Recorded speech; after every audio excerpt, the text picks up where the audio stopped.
అందరికీ నమస్కారం. నేను మీ గోపాల్ అయ్యంగార్. శ్రీమతే రామానుజాయ నమః. 26వ తారీఖు మే నెల నుంచి 1వ తారీఖు జూన్ వరకు మేషరాశి నుంచి మీనరాశి వరకు 12 రాశులకు వార ఫలాలు ఎలా ఉందో తెలుసుకుందాం. అలాగే గ్రహాల స్థితులు ఎలా ఉన్నాయి, ముఖ్యంగా మీ యొక్క గోచారమే కాదు జాతకరీత్యా కూడా చెప్పగలిగితే ఎలా ఉంటుంది అలాంటి విషయాలు కూడా మనం తెలుసుకుందాం. ఈ వారం కానీ గమనించే మనకు బుధగ్రహం మేషరాశిలో, సూర్యుడు, శుక్రుడు, గురువు వృషభ రాశిలో, కేతువు కన్యారాశిలో, రాహు వచ్చేసి మీనరాశిలో, కుజుడు మీనరాశిలో, శని కుంభరాశిలో, చంద్రుడు ధనుసు, మకరం, కుంభరాశిలో సంచరిస్తున్నారు. ఈ సంచారాన్ని బట్టి 12 రాశులకు ఎలా ఉందో తెలుసుకుందాం. ముఖ్యంగా ఈ వారం కానీ చూసుకుంటే మనకు ఆదివారం నుంచి శనివారం వరకు మూలా నక్షత్రం నుంచి ఉత్తరాభాద్ర నక్షత్రం వరకు తదియా తిథి నుంచి నవమి తిథి వరకు కూడా ఈ యొక్క వార ఫలాలు ఉంటాయని తెలుసుకుంటాం. ముఖ్యంగా మీరందరూ కూడా మీ జాతకాలు తెలుసుకోవడానికి కోసం మీ date of birth, time of birth, place of బర్త్ని నా యొక్క వాట్సాప్ నెంబర్కి పంపించండి. మీ జాతకాలు రెడీ అవుతాయి. మీతో ఫోన్లో మాట్లాడతాను, పరిహారాలు చెప్తాను. జాతకం మొత్తం 50 పేజీలు ఉంటుందండి. మీకు అది మెయిల్ కూడా చేస్తాను. మీ చేత వాయిస్ రికార్డ్ కూడా చేయించి మీ జాతకాన్ని చదివి వినిపిస్తాను. ఇకపోతే ఏ సమస్యకు వచ్చినా సరే అండి, దానికి సొల్యూషన్ అనేది ఖచ్చితంగా ఉంటుంది. సొల్యూషన్ లేకుండా ఏ సమస్య పుట్టదండి. కాబట్టి మీరందరూ కూడా మీ జాతకాలు చదవడానికి నన్ను కాంటాక్ట్ చేయండి. చిన్నగా గురుదక్షిణ ఉంటుంది, చాలా నామినల్గా ఉంటుంది. అందుకే నా పేరు కూడా అందరూ thesimpleastrologer.com అని అంటారు. ఈ ఛానల్ని మీరందరూ సబ్స్క్రైబ్ చేయాలి. మీ బంధువులకు, స్నేహితులకు నా గురించి తెలియజేస్తారని చెప్పేసి మా ఆశీర్వాదాలు మీ కుటుంబంపై ఎప్పటికీ ఉంటుందని చెప్పి తెలియజేస్తూ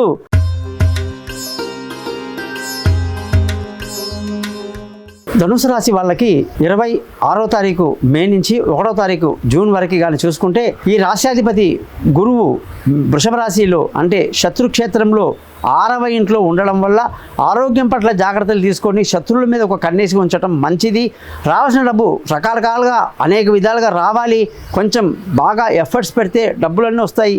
కుటుంబంలో సంతోషం ఉంటుంది. ముఖ్యంగా ధైర్యం మీ సొత్తు, నలుగురికి సహాయం చేసే మంచి గుణం మీ సొత్తు. అలాగే రిలేషన్షిప్కి బాగా ప్రాధాన్యత ఇస్తారు కాబట్టి అవన్నీ బాగున్నాయి. విలువైన వస్తువులు, భూములు, ఇల్లు, వాహనాలు కొనాలి అంటే పెద్ద పెద్ద మొత్తంలో ఇన్వెస్ట్మెంట్ చేయాలి. కాబట్టి మంచిగా మీ జాతకం చూపించుకోండి, తర్వాత చేయండి. గోచారం మాత్రం అనుకూలంగా లేదని చెప్తున్నాను నేను. ఇకపోతే సంతానం, వాళ్ళ చదువులు, విదేశ యానాలు, దూర ప్రయాణాలు, తెలివైన నిర్ణయాలు చాలా బాగున్నాయి.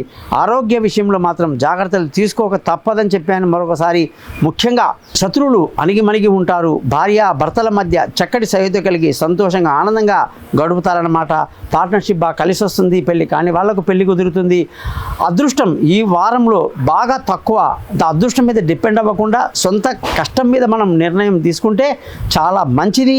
అలాగే ఉద్యోగం చేసే వాళ్ళందరికీ కూడా ఉద్యోగంలో ప్రమోషన్లు, ఇంక్రిమెంట్లు, పై అధికారుల ప్రశంసలు, మీ తెలివితేటలకు తగిన గుర్తింపులు లభించేటువంటి మంచి సమయం నడుస్తుంది. వ్యాపారస్తులందరికీ కూడా నష్టాలకి కాస్త అవకాశాలు ఎక్కువ కాబట్టి జాగ్రత్త వహించాలి. ఖర్చుల విషయానికి వస్తే అధికంగా ఉంటుంది.